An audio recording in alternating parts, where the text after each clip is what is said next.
موږ دې ځای ته رسېدلي یو چې نبي علیه السلام د مکې هغه سرکرده خلک هغه راجمع کړل او هغوی ته دعوت د اسلام ورکړ او ورته یې ویل چې زه ستاسو دپاره پیغمبر یم دا ومنئ. په دغه ډله کې خالد رضی الله تعالی عنه نه و، خو د ده پلار ولید په مشرانو کې حسابېده. هغه ولید په دغه ډله کې و. کله چې دغه خبرې ختمې شوې ولید کور ته راغی، نو زوی ته وایي، خالد رضی الله تعالی عنه ته وایي نن خو چې دی نو د عبدالمطلب زوی چې دی بله خبره وکړه. وایي څه وایي؟ وایي ګوره دا خلک یې راجمع کړي وایي چې زه پیغمبر یم او زما ومنئ. نو خالد رضی الله تعالی عنه ورته وایي تاسو څه جواب ورکړ؟ هغه ورته وایي موږ اول چوپ وو او بیا مو وخندل، ټوکې مو ورپسې کړو مو خندل. خو دومره ده چې علي چې دا د ابوطالب زوی دی هغه پې باندې ایمان راوړه، هغه اسلام قبول کړ. خالد رضی الله تعالی عنه دا خبرې هغه واورېدې. پلار ورته وایي مونږ ته پته ده چې عبدالمطلب د قریشو سردار و، خو زمونږ دا خاندان هم څه وړوکی خاندان نه دی. دې دین ته او اسلام ته او تابعدارۍ ته چې رکاوټ جوړېږي که نه، نو دا هم دا شی جوړېږي مشري خاندان. او زما خاندان اوچت دی، دا چې کوم بیان کوي د خاندان خو ډېر نیچ دی. زه به اوس دلته کښېنم او زه به راته وم، زه به ده خبره چې دی نه هغه منم.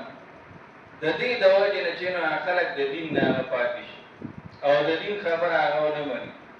دا هم وایي زمونږ خاندان هم څه ښکته نه دی او دا ټولې مشرۍ چې دې ته میلو شي او دا نبوت هم پکې دې ته میلو شي نو پاتې به مونږ ته څه شي. دې د وجې نه زه دا خبره نه منم چې دې پیغمبر. خالد رضی الله تعالی عنہ دغه سوچونه کوي. هغه دور کې چې کله نبی علیہ السلام دعوت ورکړ نو په هغې کې دې سردارانو د نبی علیہ السلام ونه منله، خو چې د مکې کم ځوانانو کم غریبانانو کمزورې خلک وو هغوی چې د نبی علیہ السلام سره ملګري شو هغوی ملګرتیا اختیار. دا تاریخ د اسلام ګواه دی چې د هغه وخت یوازې د دین اسلام نه، د دې نه مخکې چې څومره دینونه راغلي دي په هغه ټولو کې چې مخالفت د حق پرست کړی دی نو دا لیډر کړی دی، دا سردار کړی دی، دا چې اوچت خاندان والا کړی چې چرته هم خلاف کړی دی. ملګرتیا چې کړې ده د پیغمبر او د حق پرست ملګرتیا چې کړې ده دا کمزور او غریبانانو خلکو کړی ده. هغوی چې نو ورسره مرستیال شوي دي او د هغې د وجې نه هغه ته چې نو د زړه او حوصله میلو شوې ده او هغه خپل کار مخکې بوتلی. نبی علیہ السلام سره هم چې دا خلک ملګري شو نبی علیہ السلام ته حوصله میلو شوه او نبی علیہ السلام خپل کار هغه مخکې بوته. خالد رضی الله تعالی عنہ ته هغه ورځې مې یادې شوې چې نبی علیہ السلام د مکې په لارو کې ګرځېده او چې خلک به تېرېدل نه به ځان ته ودرول، د مکې په چوک کې به ولاړو او بیان به یې کو چې زما قومه دا مسله ومنئ، دا ستاسو د کامیابۍ خبره ده، د دنیا کامیابي هم درته میلاویږي د آخرت هم میلاویږي. څوک به راغلل هغوی به خاورې راواغوښتې هغه به یې پې وویشتې، چا به کاڼي راواغوستل په هغې باندې به یې وویشته، چا به پې باندې لاړې چې نه هغه تو کړې تر دې پورې چې دا سره غرمه به شوه نو لور به را روانه وه زینب رضی الله تعالی عنها هغې به چې نو په لوټه کې اوبه راغستې وې بابا ته به یې واچولې بابا مخ لاسو وینځه راځه بس که راځه بس که دا قوم چې نه هغه نه مني. بابا به چې دی نه هغه بیا روان شو. خالد رضی الله تعالی عنہ ته هغه ورځې هم یاده شو. په مکه معظمه کې چې د نبی علیہ السلام مخالفت کو او ډیر پکې وړاندې و نو هغه څلور سرداران، یو پکې د نبی علیہ السلام خپل تر ابو لهب، خپل سکه تر ابو لهب د ټولو نه زیات خلاف یې ده کړی او چې لومبی بیان یې وکړ نبی علیہ السلام ته وی تبا لک لهذا جمعتنا، العیاذ بالله تباشي ته موږ دې را جمع کړي او ګزار یې پې باندې وکړو. ناول خپل تر مخالفت وکړو.